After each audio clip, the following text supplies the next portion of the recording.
प्रिय दर्शकों, इस वीडियो में हम बात करेंगे कि मार्च के मध्य से अप्रैल तक का महीना कुंभ राशि वालों के लिए कैसा रहेगा।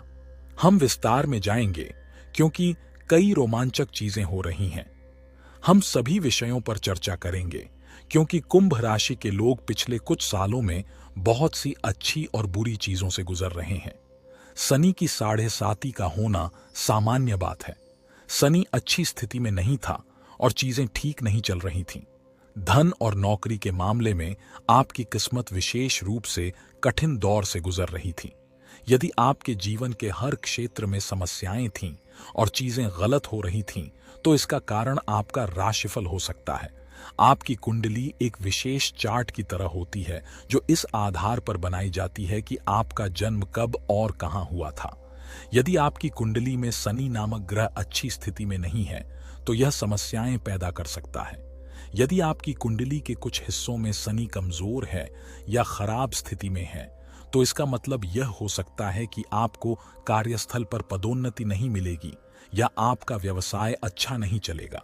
इसलिए बेहतर है कि चीजों को वैसे ही छोड़ दिया जाए जैसे वे हैं, क्योंकि ऐसा लगता है कि चीजें बेहतर नहीं होंगी और इससे भी बदतर हो सकती हैं। अगले 45 दिनों में कुछ रोमांचक घटित होने वाला है जो आपके जीवन में बड़े बदलाव लाएगा।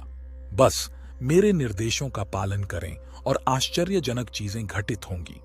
बहुत से लोगों ने मेरी बात सुनी है और अपने जीवन में बड़े सुधार देखे हैं और आप भी ऐसा कर सकते हैं। ब्रह्मांड की शक्तियां आपको असाधारण सफलता कैसे दिला सकती हैं, इसके बारे में अधिक जानने के लिए शनिवार 17 मार्च को सुबह 4 बजे मेरा वीडियो देखें। मेरा विश्वास करो, आपका जीवन बेहतर के लिए बदल जाएगा। 31 मार्च से 24 अप्रैल की अवधि के दौरान कुछ विशेष ज्योतिषीय संयोग बन रहे हैं जो सौभाग्य और सफलता ला सकते हैं। व्यवसाय से जुड़े लोगों या व्यक्तिगत चुनौतियों का सामना करने वाले लोगों के लिए यह बहुत अच्छा समय है। शुक्र और मंगल ग्रह धन और सफलता के लिए एक शक्तिशाली ऊर्जा बनाने के लिए संरेखित हो रहे हैं। इसके अतिरिक्त बुध और शुक्र ग्रह भी सकारात्मक ऊर्जा लाने के लिए एक साथ आ रहे हैं। कुल मिलाकर यह समय अवधि उन लोगों के लिए अनुकूल है जो अपनी वित्तीय और व्यक्तिगत स्थिति में सुधार करना चाहते हैं। यह समय अवधि 31 मार्च से 24 अप्रैल तक है। हिंदू ज्योतिष में अशुभ माना जाने वाला समय खरमास 14 अप्रैल से शुरू होगा। इस दौरान हमें यह सुनिश्चित करने के लिए सावधानी और उपाय करने की जरूरत है कि खरमास 14 अप्रैल से अधिक समय तक न चले। मैं वीडियो में इस विषय पर आगे चर्चा करूंगा, जिसमें नक्षत्र ज्योतिष के अनुसार ग्रहों की चाल और अशुभ योगों पर ध्यान केंद्रित किया जाएगा। इस दौरान किसी भी संभावित चुनौती के लिए तैयार रहना महत्वपूर्ण है। इस समय आकाश में विभिन्न ग्रह हैं, जैसे मंगल, शुक्र और शनि। ये सभी एक दूसरे के निकट हैं, जिसे संयुग्मन कहते हैं। एक अन्य ग्रह बुध राहु नामक एक अन्य ग्रह के भी करीब है, जो अच्छा नहीं है क्योंकि यह जड़ता योग नामक कुछ बनाता है। लेकिन चिंता न करें, मेरे पास आचार्य मुक्ति नाम के किसी व्यक्ति का एक और वीडियो है जिसे आप देख सकते हैं। उस वीडियो का लिंक इसके नीचे है। इस वीडियो में मैं बात करूंगा कि तारों की स्थिति के आधार पर क्या होने वाला है। यदि आप पहली बार मेरा वीडियो देख रहे हैं तो मेरा अनुरोध है कि आप पूरा सुनें, और यदि आपको यह पसंद आया, यदि आपको लगता है कि यह एक अच्छा विचार है, तो आप चैनल को सब्सक्राइब कर सकते हैं, वीडियो को लाइक कर सकते हैं और 5 या 11 बार हर हर महादेव कहकर एक टिप्पणी छोड़ सकते हैं। अब बात करते हैं शनि महाराज की। शनि महाराज आपके लिए बहुत महत्वपूर्ण है क्योंकि शनि आपकी राशि का स्वामी है। यदि आप किसी दूसरे देश में रहते हैं तो यह आपके लिए 12वां दिन भी है। अगर आप विदेश में रहते हैं तो आपके लिए एक खास फायदा है। यदि आपको पीआर या ग्रीन कार्ड प्राप्त करने या नौकरी ढूंढने में कोई समस्या है तो यह आपकी मदद कर सकता है। क्या आपको स्कूल जाने, स्वस्थ रहने या व्यक्तिगत समस्याओं से जूझने में परेशानी हो रही है? क्या आपने पैसे उधार लिए हैं और उसे चुकाने के लिए संघर्ष कर रहे हैं?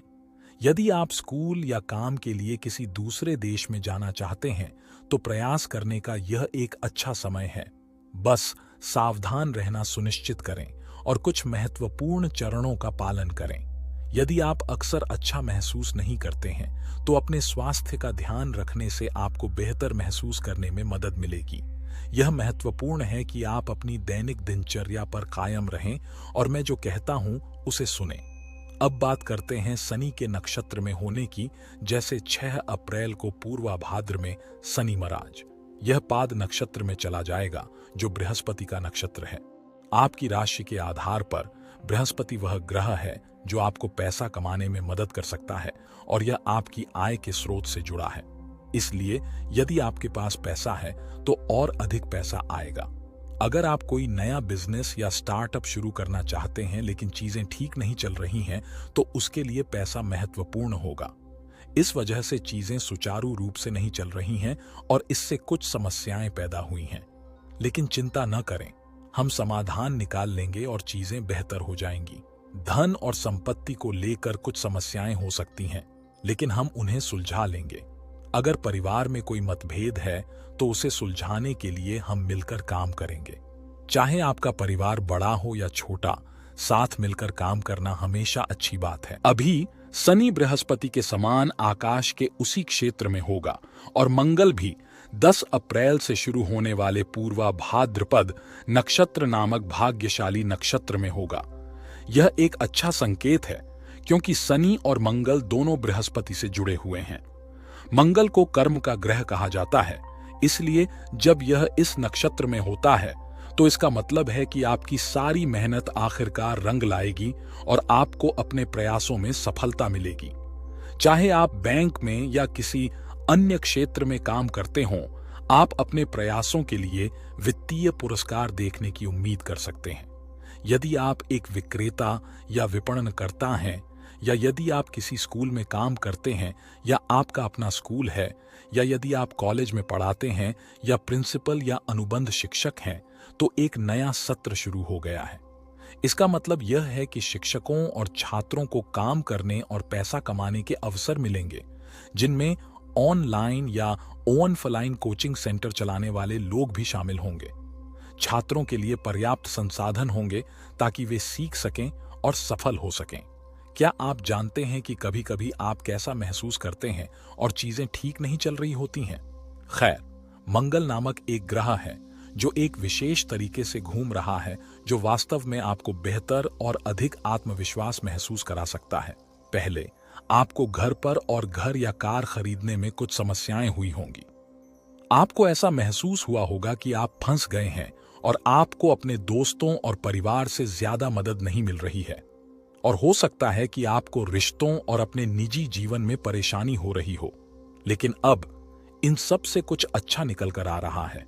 और क्या, गुरु नाम का एक और ग्रह भी खास चाल में चल रहा है और वह आपके लिए और भी अच्छी चीजें लेकर आने वाला है। 16 अप्रैल को आकाश में कुछ विशेष घटित होगा जिसे सूर्य का तारामंडल कहा जाता है। यह इसलिए महत्वपूर्ण है क्योंकि सूर्य हमारे लिए एक विशेष व्यक्ति की तरह है। यह चीजों के निर्माण या घर खरीदने और बेचने जैसे विभिन्न क्षेत्रों में व्यवसायों के लिए अच्छी किस्मत ला सकता है। यह उन लोगों की भी मदद कर सकता है जो परिवहन के क्षेत्र में काम करते हैं या जिनके परिवारों में आपस में तालमेल नहीं बैठ रहा है। 16 अप्रैल को जब बृहस्पति सूर्य के नक्षत्र, जिसे कृतिका नक्षत्र कहा जाता है, में शामिल हो जाएगा तो सब कुछ बेहतर होना शुरू हो जाएगा। साथ ही 14 मार्च को सूर्य मीन राशि में प्रवेश करेगा, जो एक अच्छा बदलाव है। इससे खरमास नामक एक विशेष समय शुरू हो जाएगा जो 14 अप्रैल तक रहेगा। खरमास के दौरान कुछ ऐसे काम हैं जो आपको नहीं करने चाहिए। ये चीजें क्या हैं ये समझना जरूरी है।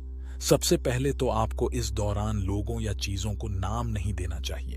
आपको कोई भी नई पढ़ाई शुरू करने या कान छिदवाने से भी बचना चाहिए। अन्नप्राशन, पहली बार ठोस भोजन खिलाना, उपनयन संस्कार, पवित्र धागा समारोह या विवाह संस्कार, शादी समारोह जैसे समारोह करने का यह अच्छा समय नहीं है। ग्रह पर न जाएं, वास्तु पर विश्वास न करें, अर्थात पंडित को बुलाकर वादा करके कोई विशेष कार्य न करें। हालांकि नियमित पूजा जारी रखना और इसे अधिक भक्ति देना महत्वपूर्ण है। अब बात करते हैं खरमास की और उस दौरान क्या करना चाहिए। याद रखें, मैंने पहले कहा था कि ग्रहों के कारण यह प्रभावित हुआ है और पूरा नहीं हो पाया है। ग्रहों की चाल देखिए और कितनी अद्भुत है। इसका मतलब है कि आपकी स्थिति में सुधार हो सकता है। क्या आपको याद है जब मैंने सितारों के बारे में बात की थी?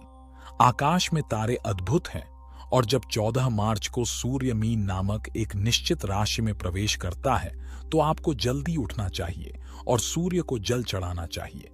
यदि आपके पास कोई नदी है तो आप उसमें स्नान कर सकते हैं। यदि नहीं तो आप गंगा नदी के पानी की तरह पवित्र माने जाने वाले पानी का उपयोग कर सकते हैं। बस अपने जीवन में अच्छी चीजें लाने के लिए इस विशेष जल से स्नान अवश्य करें।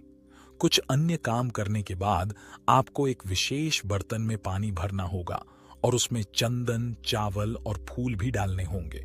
फिर आप एक विशेष शब्द बोलते हुए सूर्य को जल अर्पित करें। पानी को एक निश्चित तरीके से डालना महत्वपूर्ण है, न कि कुछ लोग ऐसा कैसे करते हैं। इसके बजाय आपको इसे धीरे धीरे और सावधानी से एक प्लेट में डालना चाहिए।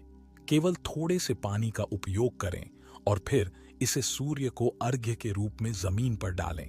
सूर्य को जल देने का अर्थ है सूर्य को जल देना। बस सावधान रहें कि भ्रमित न हो। फिर अगर वह पानी तांबे या पीतल की थाली में है तो उसमें से थोड़ा सा पानी ले लें। इसे अपने माथे पर, अपने हृदय पर और फिर अपनी दोनों भुजाओं पर लगाएं। इससे आपको भी मदद मिलेगी। इसके बाद दूसरों को तिल, वस्त्र और अनाज देना चाहिए और गाय को भोजन कराना चाहिए। तुम्हें यही करना है। फिर गुरुवार को आपको उपवास करना होगा और मदद के लिए कुछ अन्य काम करने होंगे। यह भी मदद करने का एक अच्छा तरीका है। गुरुवार के दिन मंदिर जाकर पीली वस्तुएं दान करें। यह मददगार होगा। यदि आपके और आपके दोस्तों के पास कोई विशेष कहावत है जिसे आप एक साथ दोहराते हैं, आप कोई विशेष अक्षर ध्वनि या कोई विशेष शब्द कहने का भी प्रयास कर सकते हैं। एक उदाहरण जी अक्षर और फिर एक विशेष शब्द ओम ग्रुंग ग्रीन ग्रुंग सह गुरुवे नमः बोलना है। यदि आप यह विशेष शब्द कहते हैं तो आपके साथ कुछ अच्छी चीजें घटित होंगी। उसके बाद आप एक विशेष प्रार्थना भी कर सकते हैं जिसे आदित्य हृदय स्तोत्र कहा जाता है। अगर आप ये सब काम करेंगे तो आपके लिए सब कुछ अच्छा होगा। जो कुछ गलत हो रहा था वह अब ठीक हो जाएगा। यदि आप अपने राशिफल का अनुसरण करेंगे तो आपका जीवन बेहतर हो जाएगा। यह एक ही राशि वाले सभी लोगों के लिए समान नहीं हो सकता है। इसलिए यदि आपकी कुंडली में ग्रह अच्छी स्थिति में नहीं है तो कुछ उपाय हैं। यदि मैं बहुत मजबूत नहीं हूं तो मैं जो भविष्यवाणी कर रहा हूं वह पूरी तरह सटीक नहीं हो सकती है, लेकिन आइए इंतजार करें और देखें कि भविष्य में क्या होगा।